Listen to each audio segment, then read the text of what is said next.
प्रिय भाइयों और बहनों, आज हम साधारण समय के 32वें रविवार में हैं। आज परमेश्वर हमें बता रहा है कि हम हमेशा प्रभु ईश्वर को पाने, उसकी सुनने और उनकी बात मानने के लिए तैयार और तत्पर रहें।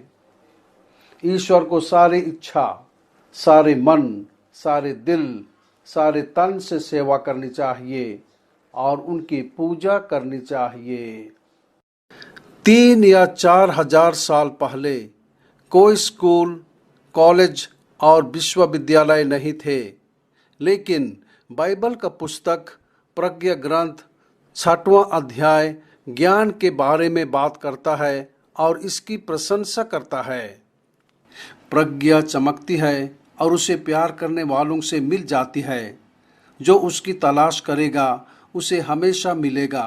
वह खुद को उन लोगों के लिए अवगत कराती है जो उसकी इच्छा रखते हैं।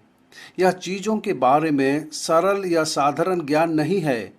यह विभिन्न चीज़ों या विषयों के बारे में एकत्र किया हुआ ज्ञान नहीं है।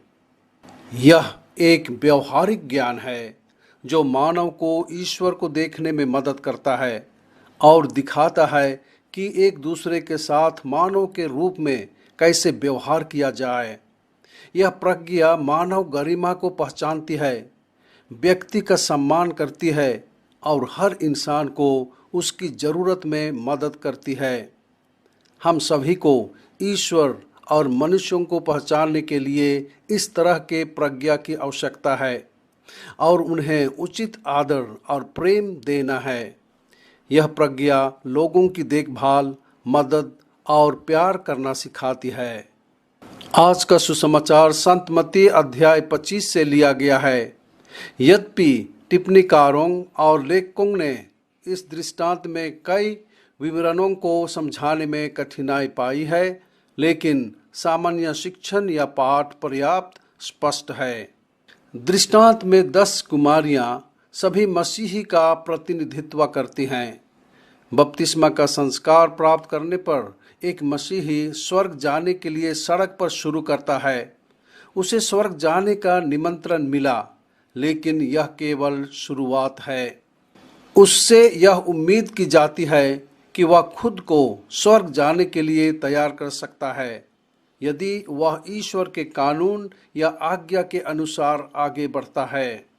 जब प्रत्येक व्यक्ति का अंतिम निर्णय पहुंचता है तो सभी को एक स्वर्गिक शादी में आमंत्रित किया जाता है।